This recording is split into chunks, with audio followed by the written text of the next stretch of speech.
everybody for coming out tonight, and I gotta apologize to everybody here. I am incredibly sorry for this going on in your families and in your neighborhood. This should not be going on this way. Before I get into it, this is one of the most poorly handled cases I've ever seen in my life.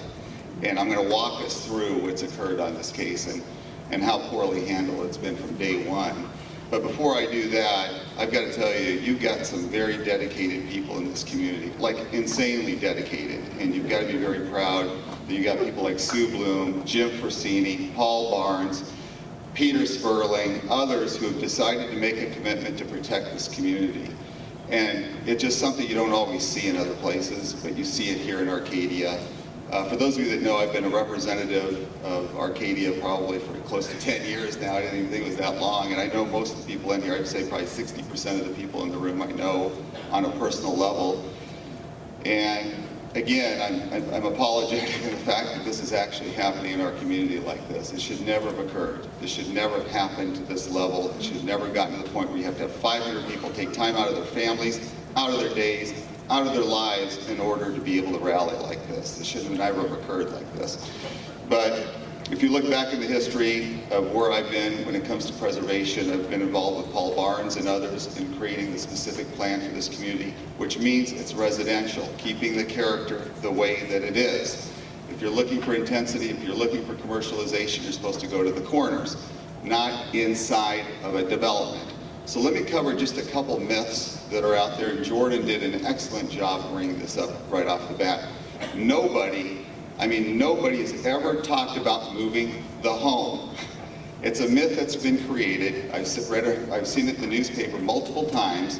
If somebody said it flippantly, but it was never anything that I've ever heard. No one's ever said that. 2, the home is already preserved. Everybody, I can't think of anybody in this room that does not want to see that home preserved. Does anybody here not want to see it torn down? I don't see that. That has not occurred. That's another myth that the other side has literally perpetrated upon the public and done it through the media waves. It's just not true. The second thing, third thing, nobody wants to tear down the home. The only tearing down we're seeing is now by the developer. The developer is the only one who's been tearing down homes in Arcadia. Not anyone else. No one's been promoting that. I think 2 or 3 homes have been torn down by the developer. 3 homes have been torn down by the developer. What about preserving those homes? That didn't happen because it's about a vision. If you look at it, the vision of Arcadia is just as important as any one person's vision of wanting to bring in a commercial activity into that neighborhood.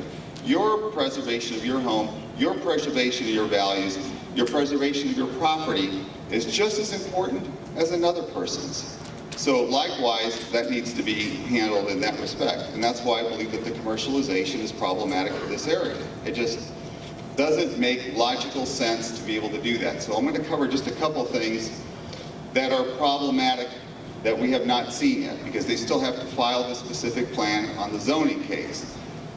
One, Jordan talked about the amount of people, 125,000 to possibly 180,000 people coming into this community.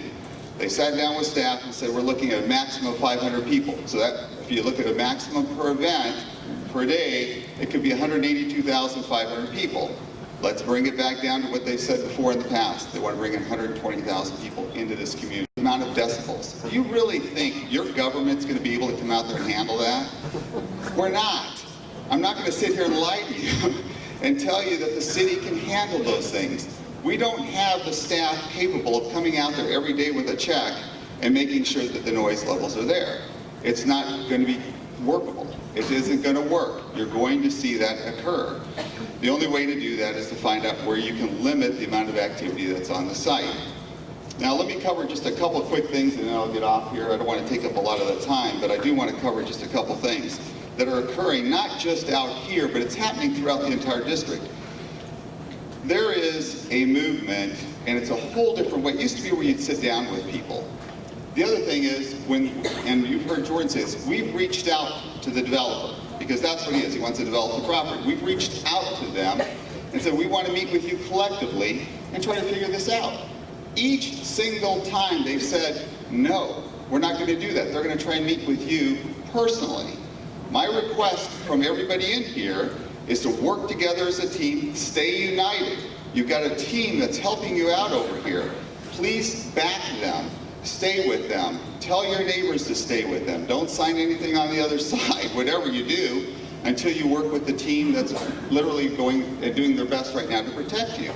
What's happening in this district, not just at Arcadia, let me tell you what they've done, this political team has done, also in the southern part, through a group called True Life Companies. They've done polls on me, they've threatened me, and said that they're going to run people against me if I don't do what they want me to do.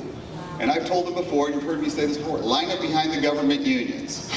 Because there's a whole list of people out there that want to do this. Everyone knows I'm very direct. You know where I come off on and where I stand on any issue. Likewise, I'm going to do the same on this. They've done a poll on me. They've literally created an ecological disaster in the southern part of my district. That's what they're doing.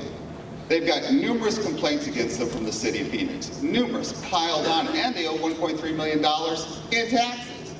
So if you look at what's happening, it's not just here, it's happening throughout. It's this new way of attacking neighborhoods and literally going after individuals and forcing people to do things that they would normally not do. So I'm going to ask you to stay firm with your resolve. I know it's going to be difficult. This is not something that's going to be gone overnight, but please stay involved with your team. People like Peter, Jim, Jordan, Sue, Jen, Gail, and if I forgot someone, I'm sorry. Neil Haddad, you too, everybody. Thank you for doing everything that you do. Thank you for protecting your neighborhoods, and please stay together as a team. Thank you, everybody.